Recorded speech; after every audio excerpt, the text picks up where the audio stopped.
रसायन विज्ञान की प्रयोगशाला में आज मैं अम्लीय और क्षारीय मूलकों की पहचान करने के लिए आया हूं बच्चों। आपका प्रयोग क्रमांक 2, दिए गए मिश्रण में एक अम्लीय और एक क्षारीय मूलक की पहचान करनी है। आइए बच्चों, पहले हमें एक पदार्थ दिया हुआ, एक पाउडर दिया हुआ है। इस पाउडर में हमें अम्लीय और क्षारीय मूलक की पहचान करनी है। हमें नहीं मालूम है कि इसमें अम्लीय मूलक कौन सा है। अभी अम्लीय मूलकों के 3 समूह होते थे। पहले हम पहले समूह के समूह अभिकर्मक से पहले समूह के अम्लीय मूलक को देखते हैं। हम क्या करेंगे, ये जो हमें पदार्थ दिया हुआ है इसकी सूक्ष्म मात्रा हम इस टेस्ट ट्यूब में ले लेंगे और हम प्रथम समूह के अम्लीय मूलक की पहचान करेंगे। हम देखेंगे इसमें क्या प्रथम समूह का अम्लीय मूलक है। प्रथम समूह का बच्चों समूह अभिकर्मक जो होता है वो तनु सल्फ्यूरिक अम्ल होता है, अर्थात प्रथम समूह के जो सभी तत्व हैं, जो रेडिकल्स हैं, वो डाइल्यूट H2SO4 के साथ कुछ ना कुछ चेंज करते हैं या कोई गैस इवेपोरेट करते हैं। हम देखते हैं तनु सल्फ्यूरिक अम्ल इसमें हम मिलाते हैं।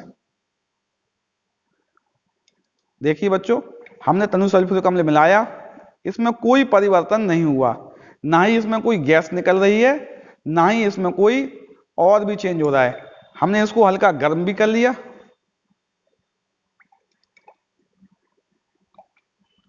इसमें गर्म करने पर भी बच्चों कोई चेंज नहीं हो रहा है, अर्थात इसमें जो अम्लीय मूलकों का पहले समूह के रेडिकल्स हैं वो उपस्थित नहीं है। अब हम दूसरे समूह के समूह रिएजेंट जो कि सांद्र सल्फ्यूरिक अम्ल है उसको इसी में भी डाल सकते हैं, अलग से भी ले सकते हैं। हम इसी में डाल के प्रयास कर रहे हैं बच्चों। सांद्र सल्फ्यूरिक अम्ल लेते हैं हम, ये रखा हुआ है सल्फ्यूरिक एसिड सांद्र, लिखा होगा बच्चों उस पर, देखो सल्फ्यूरिक एसिड कंसंट्रेट लिखा है ना बच्चों। अब हमने सांद्र सल्फ्यूरिक एसिड लिया, कुछ बूंदें सांद्र सल्फ्यूरिक एसिड की डाल के देखते हैं। अगर द्वितीय समूह का समूह अभिकर्मक होगा इसमें कोई वांछित परिवर्तन होगा, लेकिन इसमें बच्चों हमने जब सांद्र सल्फ्यूरिक अम्ल भी डाला तो इसमें कोई वांछित चेंज नहीं हो रहा है, अर्थात इसमें द्वितीय समूह के अम्लीय मूलक भी उपस्थित नहीं है। हमने पहले समूह के अम्लीय मूलक देख लिए, उसका समूह रिएजेंट डाला। हमने द्वितीय समूह के सभी समूह अभिकर्मक के लिए सांद्र H2SO4 डाला, उससे भी इसमें डालने पर, गर्म करने पर कोई परिवर्तन नहीं हो रहा है। इसका मतलब ये जो लवण है इसमें पहले और दूसरे समूह के अम्लीय मूलक उपस्थित नहीं है। आइए हम अब विशेष समूह जो तीसरा समूह है जिसमें सल्फेट और फॉस्फेट आता है, सल्फेट और फॉस्फेट का अम्लीय मूलकों का पृथक पृथक परीक्षण करते हैं। सल्फेट का परीक्षण जो होता है बच्चों वो सोडियम कार्बोनेट निष्कर्ष से होता है। किससे होता है बच्चों? सोडियम कार्बोनेट निष्कर्ष से सल्फेट का परीक्षण करते हैं हम। सबसे पहले हम सोडियम कार्बोनेट लेंगे, सोडियम कार्बोनेट लिया,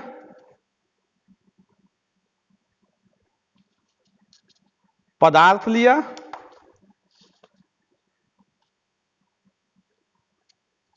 और जल लिया। इनका अनुपात सामान्यतः 1 भाग पदार्थ लेंगे, 3 भाग सोडियम कार्बोनेट लेंगे और 15 ml जल लेंगे। 1 ग्राम पदार्थ लगभग 3 ग्राम सोडियम कार्बोनेट और लगभग 15 ml पानी लेंगे हम। इन तीनों को मिलाकर एक मिश्रण बनाएंगे। यह जो मिश्रण होगा, यह मिश्रण 15 ml लगभग जल लेना है हमें। इस मिश्रण को हम गर्म करेंगे जिससे कि सोडियम कार्बोनेट और पदार्थ एक दूसरे में अच्छी तरह से मिल जाएं। ये जो मिश्रण है बच्चों, हम क्या बना रहे हैं, दिए गए पदार्थ का सोडियम कार्बोनेट निष्कर्ष बना रहे हैं। सोडियम कार्बोनेट में पदार्थ को जलीय विलयन जल के साथ मिला रहे हैं। ये जब तक घुल नहीं जाता है तब तक इसे बनाना है। हमें लगता है पदार्थ घुलने लगा है और जब जैसे ही घुल जाता है ये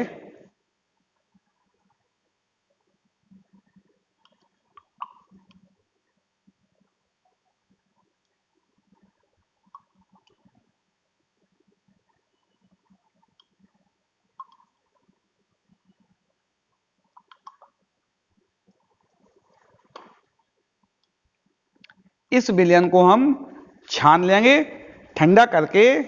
इस विलयन को हम क्या करेंगे, इसमें एक कीप लगाकर फिल्टर पेपर द्वारा, ये फिल्टर पेपर है बच्चों, फिल्टर पेपर लगाएंगे और फिल्टर पेपर लगाकर इस विलयन को हम छान लेंगे। ये जो विलयन है इसको हम फिल्टर पेपर द्वारा क्या करेंगे, छान लेंगे।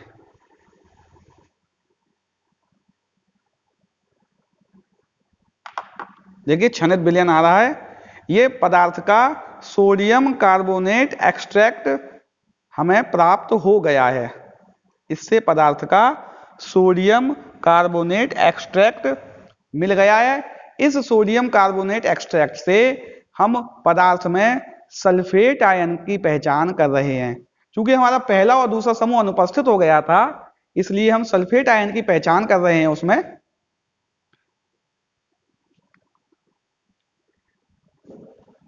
करेंगे बच्चों, हम तनु नाइट्रिक अम्ल की कुछ बूंदें मिलाएंगे। क्या मिलाएंगे, तनु नाइट्रिक अम्ल की कुछ बूंदें मिलाएंगे। ये तनु नाइट्रिक अम्ल रखा हुआ है, तनु नाइट्रिक अम्ल हम इसमें मिलाएंगे। इस विलयन को हम अम्लीय कर लेंगे। थोड़ा इसको बच्चों ज्यादातर इसको करो ना तो होल्डर से ही पकड़ के करना चाहिए, क्योंकि कभी कभी कुछ केमिकल ऐसे होते हैं जो आपके शरीर को नुकसान दे सकते हैं। तो सामान्यतः टेस्ट ट्यूब को होल्डर से पकड़ना है। तनु नाइट्रिक अम्ल इसमें डालेंगे हम,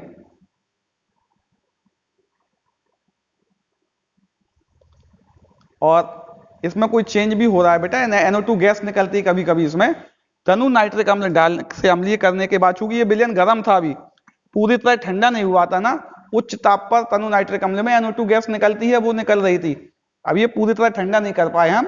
तनु नाइट्रिक अम्ल डालने के पश्चात इसमें हम बेरियम क्लोराइड डालेंगे। क्या डालेंगे बच्चों, बेरियम क्लोराइड। जैसे हमने आपको बताया भी था, अगर बेरियम क्लोराइड डालने से हमारा सफेद अवक्षेप प्राप्त होता है तो दिए गए अकार्बनिक लवण में सल्फेट आयन निश्चित हो जाएगा। थोड़ा ठंडा हो जाने दीजिए, ठंडा होने से नहीं तो प्रेक्षण गलत आ रहे हैं बच्चों। अब ये गर्म है विलयन हल्का सा, जब हमने घोला तो ये विलयन गर्म है, इसको थोड़ा ठंडा कर लेते हैं। ठंडे विलयन में जो आएगा, जो गैस निकल रही थी वो गर्म विलयन था, उसमें हमने नाइट्रिक एसिड डाल दिया, इसलिए गैस निकल रही थी। इस विलयन को हम लगातार ठंडा कर लेते हैं पहले।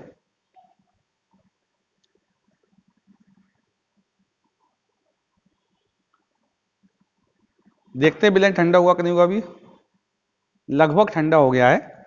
इसमें हम बेरियम क्लोराइड डालते हैं।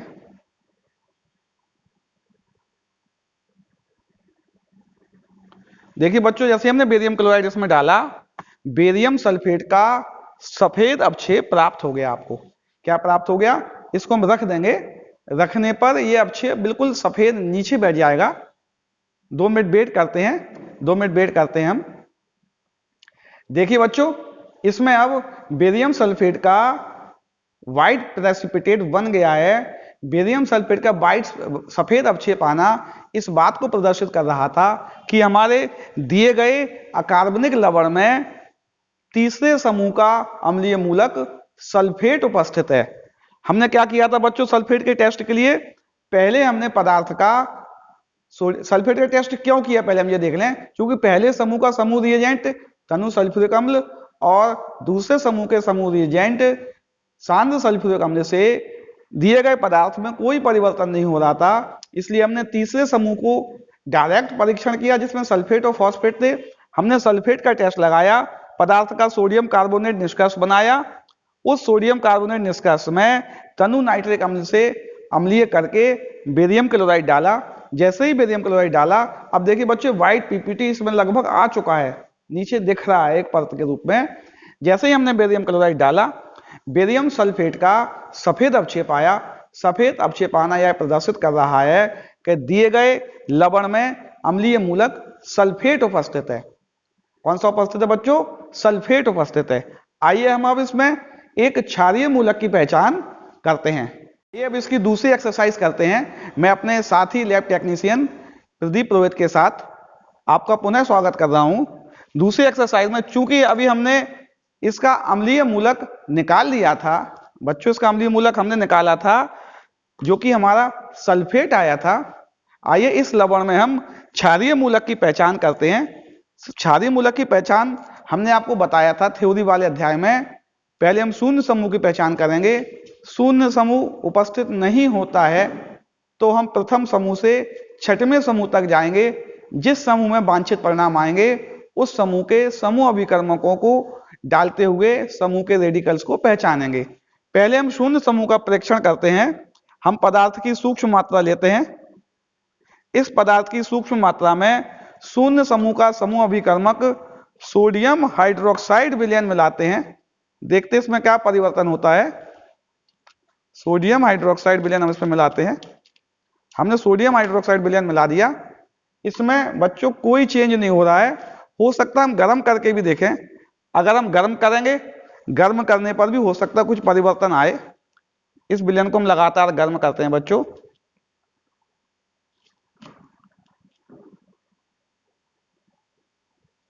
जब हम इसको देख रहे हैं, गर्म कर रहे हैं, इसमें कोई भी गंध नहीं आ रही है, इसमें कोई भी परिवर्तन नहीं हो रहा है। अर्थात ये जो पदार्थ है वो शून्य समूह के समूह अभिकर्मक सोडियम हाइड्रोक्साइड से प्रभावित नहीं हो रहा है। अर्थात इस दिए गए सॉल्ट में शून्य समूह अनुपस्थित है।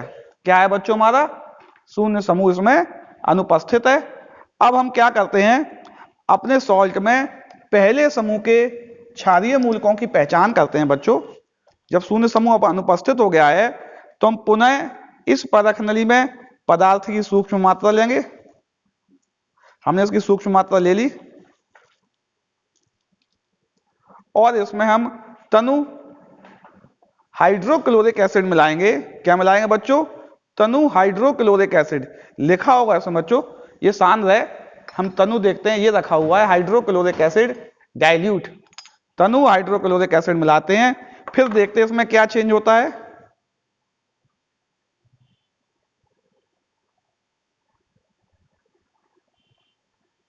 बच्चों तनु हाइड्रोक्लोरिक एसिड मिलाने पर भी इसमें कोई परिवर्तन नहीं हो रहा है। इसमें कोई परिवर्तन नहीं हो रहा है तो हम यह कह देंगे आपसे कि इसमें आपका जो पहला समूह है, पहला समूह भी अनुपस्थित है।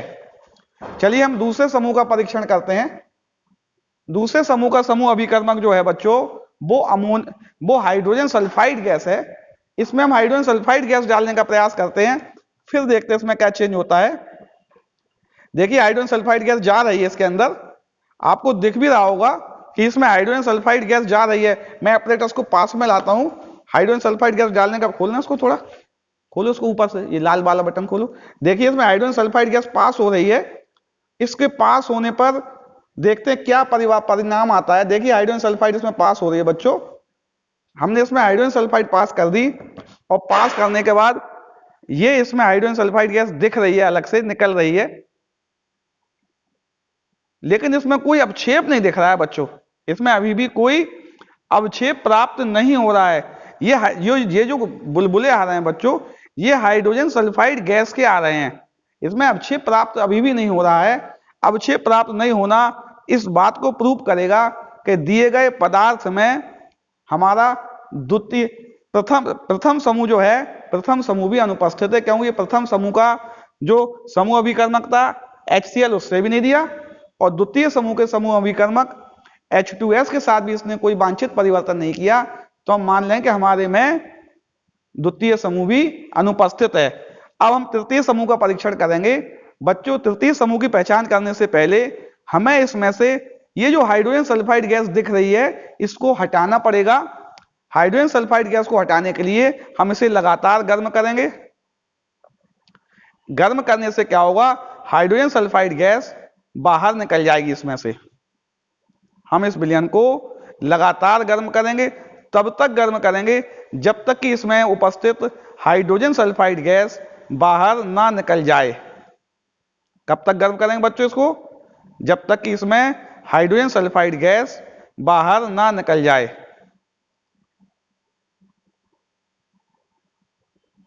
हम लगातार परीक्षण भी करते रहेंगे बच्चों। अगर इसमें हाइड्रोजन सल्फाइड गैस अभी है तो हम इसके मुंह पर लेड एसीटेट से भीगा हुआ फिल्टर पेपर ले जाएंगे। वो फिल्टर पेपर हमारा काला हो जाएगा। अगर फिल्टर पेपर काला हो रहा है इसका मतलब इसमें अभी हाइड्रोजन सल्फाइड उपस्थित है। देखिए बच्चों, ये फिल्टर पेपर काला हो रहा है, आपको दिख रहा होगा फिल्टर पेपर काला हो रहा है। इससे यह सिद्ध हो रहा है कि अभी इस आपके विलयन में हाइड्रोजन सल्फाइड गैस उपस्थित है। हम इसको तब तक गर्म करेंगे जब तक यह फिल्टर पेपर काला होना बंद हो जाए। जब फिल्टर पेपर काला होना बंद हो जाएगा तो यह बात इस बात को प्रमाणित करेगा कि दिए गए मिश्रण में हाइड्रोजन सल्फाइड गैस नहीं है।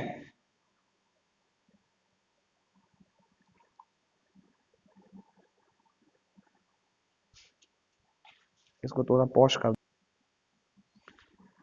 देखिए बच्चों, इसमें से हाइड्रोजन सल्फाइड गैस पूरी तरह से निकल गई है। इसमें हम फिल्टर पेपर लगा रहे हैं। अब अगर लेड एसीटेट से भीगा फिल्टर पेपर अब हम लगा रहे हैं इसमें, तो इसका कलर काला नहीं हो रहा है, अर्थात इसमें से हाइड्रोजन सल्फाइड गैस पूरी निकल गई है। जब इसमें से हाइड्रोजन सल्फाइड गैस निकल गई है तो हम इसमें तीसरे समूह का समूह अभिकर्मक, जो कि अम्लीय माध्यम में अमोनियम हाइड्रोक्साइड और अमोनियम क्लोराइड का विलयन होता है। चलिए हम इसमें पहले अमोनियम क्लोराइड मिलाते हैं। क्या मिलाते हैं बच्चों? अमोनियम क्लोराइड मिलाते हैं और इसमें अमोनियम हाइड्रोक्साइड विलयन अधिक मात्रा में मिलाते हैं। यदि कोई अवक्षेप आएगा तो हमारा तीसरा समूह उपस्थित हो जाएगा, नहीं तो तीसरा समूह अनुपस्थित रहेगा बच्चों। देखते हैं बच्चों, देखो अब अवक्षेप आ गया है बच्चों। देखो जैसे ही हमने इसमें अमोनियम हाइड्रोक्साइड अधिकता में मिलाया, हमारा अवक्षेप अधिकता में मिला, और ज्यादा भी मिला सकते हैं बच्चों हम। ज्यादा मिलाना है, कम नहीं मिलाना है इसको। देखिए बच्चों, ब्राउन सा अवक्षेप आया है, इसको लाल भूरा भी बोल सकते हैं। जैसे ही हमने अमोनियम हाइड्रोक्साइड अधिकता में मिलाया, हमारा लाल भूरा अवक्षेप आ गया है। मैं पुनः दोहरा रहा हूं बच्चों, सबसे पहले हमने शून्य समूह का परीक्षण किया था। शून्य समूह का परीक्षण समूह अभिकर्मक सोडियम हाइड्रोक्साइड से करने पर कोई चेंज नहीं हुआ था, हमारा शून्य समूह अनुपस्थित हो गया था। उसके बाद हमने पहले समूह के समूह अभिकर्मक हाइड्रोक्लोरिक एसिड का टेस्ट किया दिए गए सॉल्ट में, उसमें भी कोई वांछित परिवर्तन नहीं आया। इसके बाद हमने दूसरे समूह के समूह अभिकर्मक हाइड्रोजन सल्फाइड गैस प्रवाहित करने पर भी कोई परिवर्तन नहीं हुआ। हमने इस हाइड्रोजन सल्फाइड गैस को इस हमारे दिए गए सॉल्ट के विलयन में से निकाल दिया गर्म करके। अब हमने इसमें जैसे ही अमोनियम क्लोराइड और अमोनियम हाइड्रोक्साइड, देखो बच्चों लिखा है ये अमोनियम हाइड्रोक्साइड का विलयन अधिक मात्रा में डाला, तुरंत ब्राउन लाल भूरा अवक्षेप प्राप्त हो गया है। ये यह प्रदर्शित करेगा कि हमारे दिए गए विलयन में तृतीय समूह उपस्थित है। क्योंकि आपको तृतीय समूह में एक ही मूलक पढ़ना है, Fe3 पॉजिटिव पढ़ना है, आपको फेरिक रेडिकल्स पढ़ना है, अर्थात हमारा फेरिक हो सकता है। इसका कंफर्मेशन टेस्ट भी हम अभी करते हैं। इस विलयन को क्या करेंगे बच्चों, एक कीप द्वारा छान लेंगे अवक्षेप को। कीप कहां गई है भाई? अवक्षेप को फिल्टर पेपर द्वारा एक कीप से हम छान लेते हैं। इस दिए गए अवक्षेप को बच्चों हम छान लेते हैं।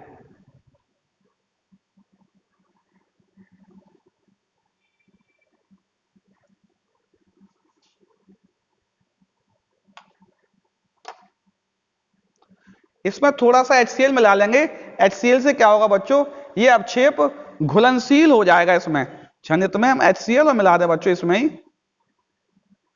HCl मिलाने से क्या होगा बच्चों, ये अवक्षेप इसमें आसानी से घुल भी जाएगा, ऐसा कोई भी पार्ट नहीं बचेगा और उसमें वो घुल जाएगा। हमारा अवक्षेप घुलनशील है।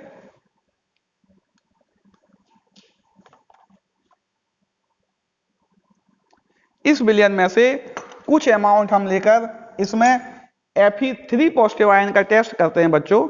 हमने इसमें Fe3 पॉजिटिव आयन का टेस्ट करने के लिए स्मॉल अमाउंट ऑफ सॉल्यूशन लिया। जो तृतीय समूह का अवक्षेप था, उस अवक्षेप को हमने हाइड्रोक्लोरिक अम्ल में घोल दिया था। हाइड्रोक्लोरिक अम्ल में घोलने के बाद हमने इसमें क्या किया था बच्चों, हमने इसमें कुछ मात्रा में HCl मिलाने के बाद इसको छान लिया। छनित विलयन में हम Fe3 पॉजिटिव आयन का टेस्ट करते हैं। HCl की उपस्थिति में इसमें हम पोटेशियम फेरोसाइनाइड K4FeCN6 विलयन मिलाते हैं बच्चों। अगर इसका कलर नीला आता है, अगर यह विलयन नीला होता है, नीला होना इस बात को प्रदर्शित करेगा कि हमारे दिए गए लवण में Fe3 पॉजिटिव निश्चित है। हम पोटेशियम फेरोसाइनाइड मिलाते हैं बच्चों इसमें, देखते विलयन कलर कैसा आता है। देखिए बच्चों विलयन का कलर नीला आ रहा है, आपको दिख भी रहा होगा नीला कलर आना। देखो नीला आ रहा है कि नहीं आ रहा बच्चों? नीला कलर आना इस बात को प्रदर्शित कर रहा है कि हमारे दिए गए विलयन में जो क्षारीय मूलक है वो फेरिक है, अर्थात हमने ज्ञात कर लिया है तृतीय समूह का क्षारीय मूलक फेरिक आयन हमारे दिए गए लवण के लवण में उपस्थित है। तो हमारा उद्देश्य था बच्चों दिए गए मिश्रण में एक अम्लीय और एक क्षारीय मूलक की पहचान करनी थी। हमने अम्लीय मूलक पहचाना था बच्चों सल्फेट, सल्फेट की आपने पहचान कर ली थी। इसके बाद हमने क्षारीय मूलक पहचान लिया है Fe3 पॉजिटिव अर्थात फेरिक। तो हमारा लवण क्या रहा होगा बच्चों? जो हमने आपको लवण दिया होगा वो निश्चित ही फेरिक सल्फेट होगा। आप परिणाम लिख देंगे, दिए गए सॉल्ट के मिश्रण में अम्लीय मूलक सल्फेट एवं क्षारीय मूलक क्या है बच्चों? फेरिक आयन उपस्थित है। मैं आशा कर रहा हूं आपको ये प्रैक्टिकल आसानी समझ में आ रहा होगा। आपकी तीसरी और अंतिम एक्सरसाइज के लिए मैं पुनः लैब में उपस्थित होऊंगा। तब तक के लिए इतना ही। आप इसके थ्योरी वाले पार्ट के लिए आइए हम व्हाइट बोर्ड पर चलते हैं और इसका थ्योरी वाला पार्ट आपको समझाते हैं। बच्चों अब मैं आपके समक्ष आपका जो प्रयोग क्रमांक 2 था जिसमें अम्लीय और क्षारीय मूलकों की पहचान करनी थी, उसका अंतिम प्रयोग लेके आया हूं। चूंकि प्रायोगिक भाग आपका हो गया है, उसको हम किस प्रकार लिखेंगे इस बात को समझाना था। हमने बच्चों जो प्रयोग किया था, सबसे पहले हमने अम्लीय मूलकों की पहचान में क्या किया था? पदार्थ लिया था जिसको हम ओपी भी लिख सकते हैं, ओरिजिनल पाउडर था, या पदार्थ लिख दें या सॉल्ट लिख दें। सॉल्ट लिख दे रहा हूं मैं, सॉल्ट था। किसमें था सॉल्ट? परख नली में, है ना? परख नली प्लस सॉल्ट था। उस सॉल्ट में हमने तनु H2SO4 मिलाया था, हल्का गर्म भी किया था। इसमें कोई परिवर्तन नहीं आ रहा था। हमने देखा था क्या हुआ था बच्चों? कोई परिवर्तन नहीं, कोई परिवर्तन नहीं, अर्थात फर्स्ट ग्रुप के अम्लीय मूलक, जो पहला ग्रुप था उसके अम्लीय मूलक कैसे थे? अनुपस्थित थे। क्योंकि अगर वो उपस्थित होते तो कोई ना कोई वांछित चेंज इसमें अवश्य होता। दूसरी बार हमने क्या किया था बच्चों? हमने परख नली में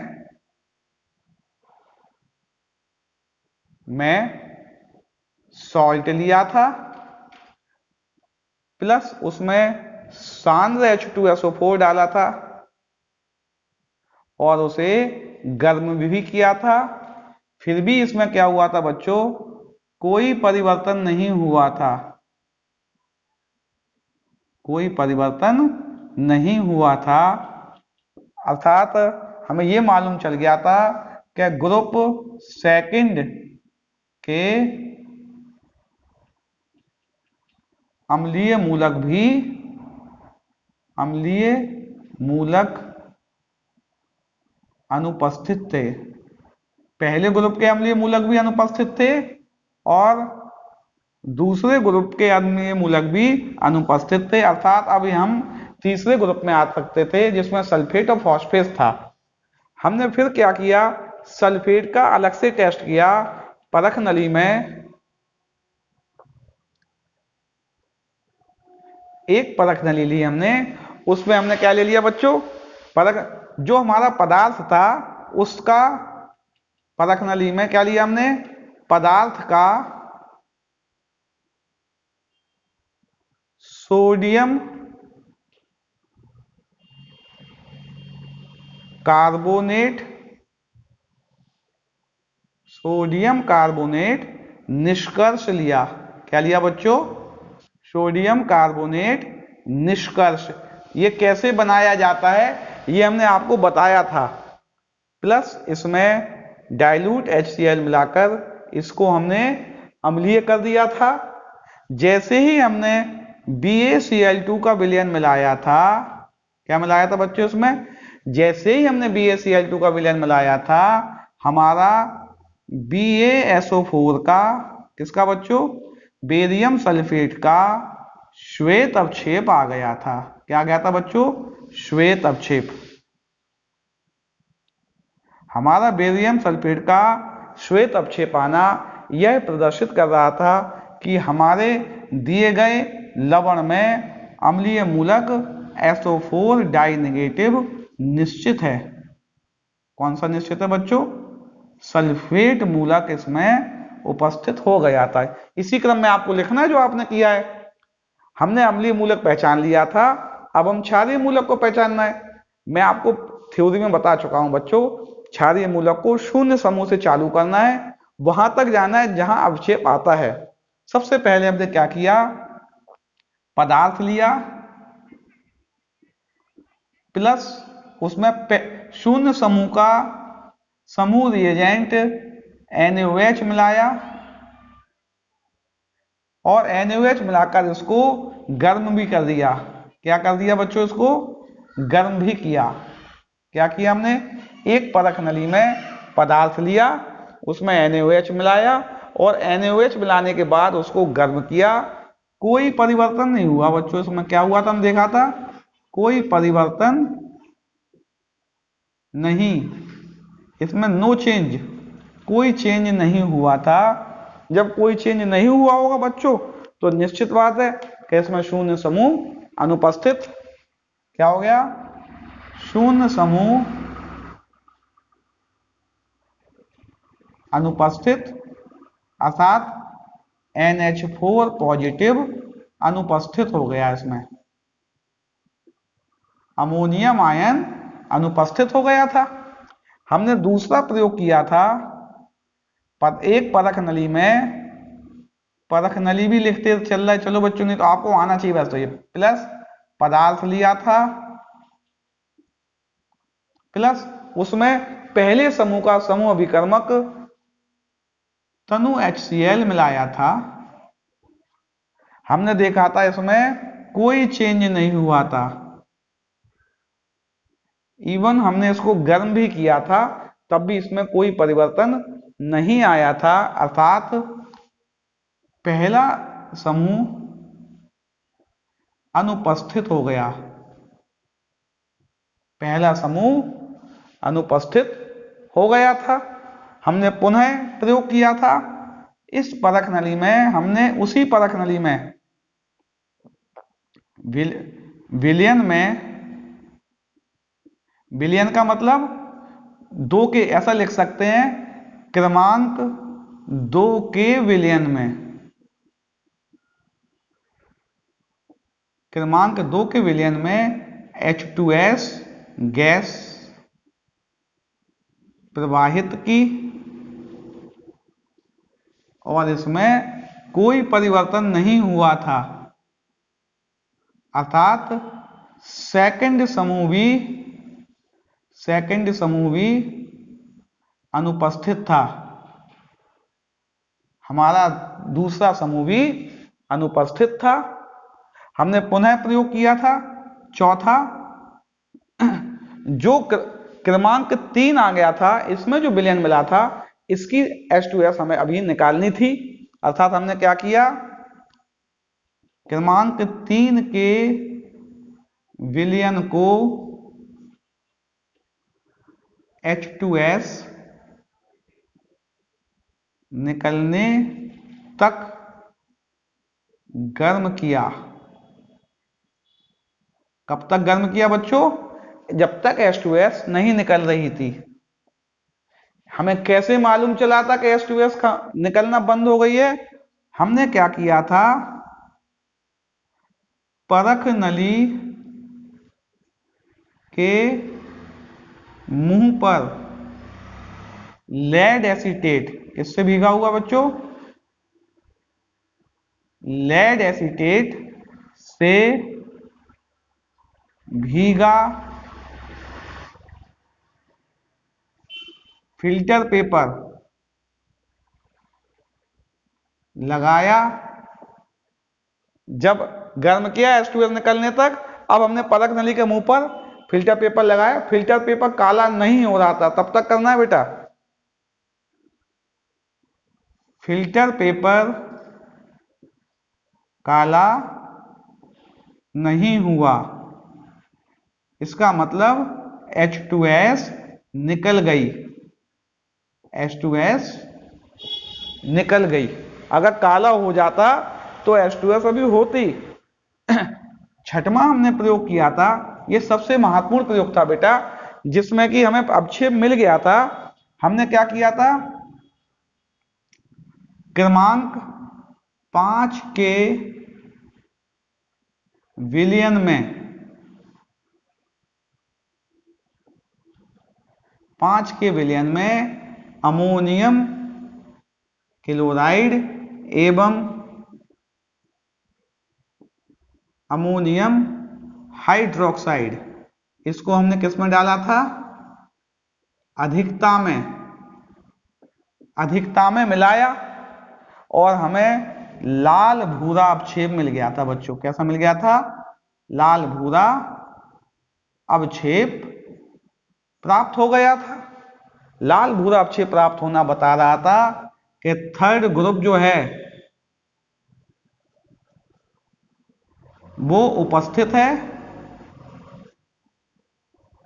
और Fe3 पॉजिटिव हो सकता है। क्या हो सकता था? Fe3 पॉजिटिव हो सकता है।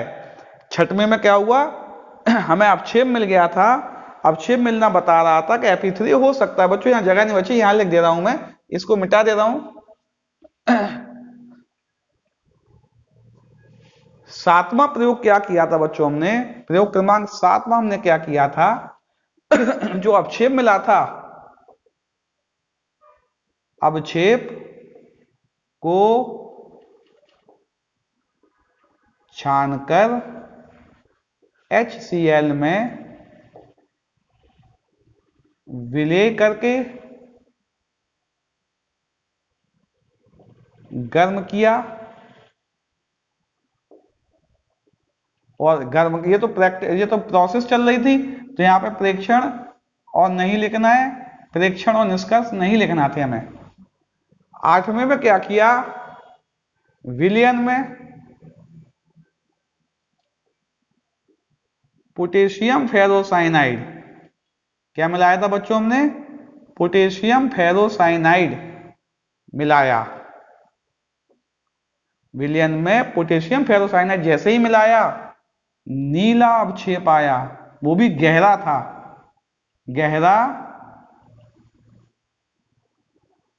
गहरा नीला अवक्षेप प्राप्त हुआ। अवक्षेप क्या बेटा? वो विलयन ही आ गया था, गहरा नीला विलयन आ गया था हमारा, तो हमने देखा था विलयन प्राप्त हुआ। Fe3 पॉजिटिव निश्चित है बेटा। ये सबसे बड़ा प्रैक्टिकल हुआ था, जहां हम तीसरे समूह तक पहुंच गए थे। हमने क्या किया था इसमें? क्षारीय मूलक की पहचान में पहले हमने शून्य समूह का ग्रुप रिएजेंट मिलाया, हमने देखा कोई अवक्षेप नहीं आया, शून्य समूह अनुपस्थित। पहले समूह का ग्रुप रिएजेंट मिलाने पर भी कोई चेंज नहीं हो रहा था, वो भी अनुपस्थित। दूसरे समूह का ग्रुप रिएजेंट मिलाया H2S, उससे भी कोई चेंज नहीं हुआ, अर्थात वो भी अनुपस्थित।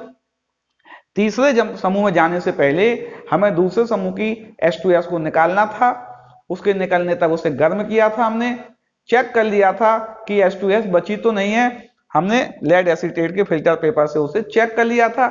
जब H2S निकल गई थी तो विलयन में हमने अमोनियम क्लोराइड और अमोनियम हाइड्रोक्साइड अधिकता में जैसे ही मिलाया, हमें लाल भूरा अवक्षेप आ गया।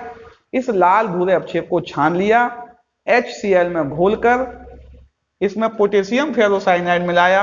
जैसे ही पोटेशियम फेरोसाइनाइड मिलाया बच्चों, हमने तुरंत नीला अवक्षेप आ गया या विलयन नीला हो गया। नीला होना इस बात को प्रदर्शित कर रहा था बच्चों कि हमारे दिए गए पदार्थ में क्षारीय मूलक फेरिक Fe3 पॉजिटिव उपस्थित है। हमें प्रयोग मिला था दिए गए पदार्थ में एक अम्लीय व एक क्षारीय मूलक की हमें पहचान करनी थी बच्चों। हमने अम्लीय मूलक पहचान लिया था सल्फेट आयन, क्षारीय मूलक पहचान लिया था हमने फेरिक आयन। अर्थात हमारा रिजल्ट आ गया दिए गए पदार्थ में या दिए गए लवण में अम्लीय मूलक सल्फेट व क्षारीय मूलक फेरिक आयन है। अर्थात हमने जो आपको पदार्थ दिया था वह फेरिक सल्फेट था।